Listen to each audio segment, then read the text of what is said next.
ఈరోజు నేను చికెన్ ఊరగాయ చేస్తున్నాను. ఫస్ట్ చికెన్ని క్లీన్ చేసి ఉప్పు పసుపు వేసి ఇట్లాగా మగ్గబెట్టాలి. వాటర్ అంతా ఇంకిపోయేలాగా ఫ్రై చేయాలి.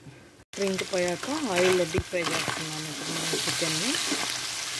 ఇది గోల్డెన్ బ్రౌన్ రావాలి. గోల్డెన్ బ్రౌన్ వచ్చాక ఇట్లా బౌల్లో తీసి పెట్టుకున్నాను. అదే ఆయిల్లో అల్లం వెల్లుల్లి పేస్ట్ వేసి ఇది బాగా ఫ్రై చేయాలి. ఇది గోల్డ్ కలర్లోకి రావాలండి. ఇదైతే బాగా కుక్ అయిపోయింది. అందులోనే మనం ఫ్రై చేసి పెట్టుకున్న చికెన్ పీసెస్ వేస్తున్నాను. ఈ పీసెస్కి ఇంట్లో చేసిన గరం మసాలా, కారం, సాల్ట్, పసుపు ఇదంతా దాంట్లో వేసి కలుపుదాము.